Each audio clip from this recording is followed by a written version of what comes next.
Hey everybody, so I am going to chat to you about the 180. The 180 had a great race weekend, round one at Sandown, qualified 13th, race 1 10th, race 2 9th, and race 3 8th outright, not in class, outright. So super stoked. I thought I'd be like 20 something. There was 31 cars that were entered, and yeah, it was super hot. Hadn't driven since November at all, and I've been pretty tired and all that sort of business.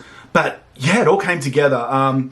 Big thank you to Australian Sports Sedan Association, the Victorian Club, some new committee members, had a fresh feel. I had a little bit of trepidation in running round one. I was going to just do nationals.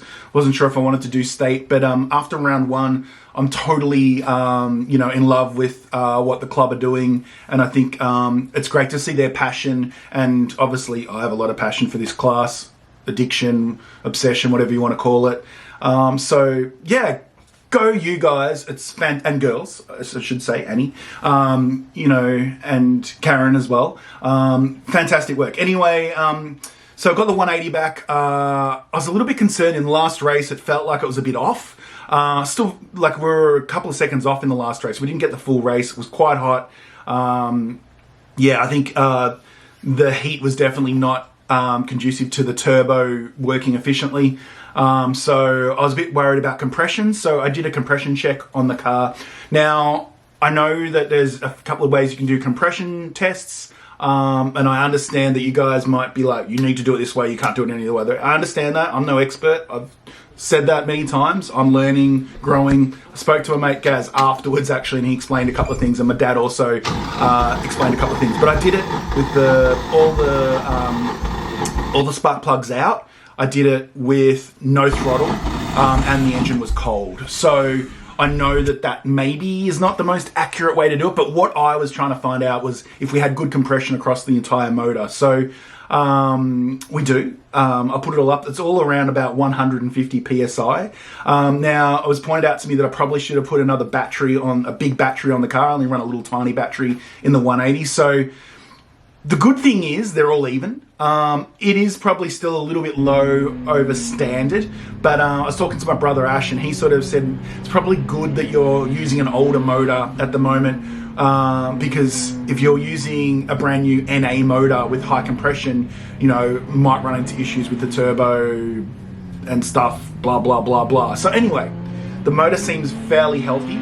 It looks like it's running a little bit lean, so I'm going to have to either get it out into a dyno and just do a couple of run-ups before round 2, so I'll look into that. I'm not sure if the guy that I've been doing my dyno stuff with in the past, which is a few years now, is still doing it, so I'll chat to him, and then, yeah, I'll show you guys next what we're going to do. So did a compression check, checked fluids, everything looks okay, there's no galaxies in the oil, and next I'll do a spanner check, so nuts and bolts, just check suspension. This car has a bit of a tendency for drive shaft and tail shaft to work a little bit loose. I am running like a spacer in the tail shaft so that it's the right length and everything, and I've noticed that with the longer bolts is causing a little tiny weeny bit of drama. But in saying that, if I keep on top of it, it's usually only just a little snug on the nut. So I'm not too concerned. Obviously, if we're running twice the horsepower, it'd probably be a bit more of a problem. So that'll be something we look at. We'll be going TTI in this car. That should hopefully come in May, which I think will give us a lot more scope for getting better lap times. At the moment, the gearing is not right, so there's a lot of in-between gears. You want 4.5, not 4th or 5th, you know what I mean? And things like that. So gone for an overdrive box. Poor TTI, I've messaged them about 50 million times, changed my mind about 6 or 7 times since putting the order in. But yeah, so I'm going to leave it with that. I think obviously a 1-to-1 box is better, but we kind of need it in the 180 because we're very limited with diff ratios. And at the moment, I need an overdrive. 1-to-1 is not working well enough, as in we need 6th. We get to it when we're racing. So it'd be kind of pointless doing 1-to-1, wouldn't it, then? Because our 5th is 1-to-1. Anyway, I'll bring you guys more information on the 180. Thanks for tuning in. You rock. Bye.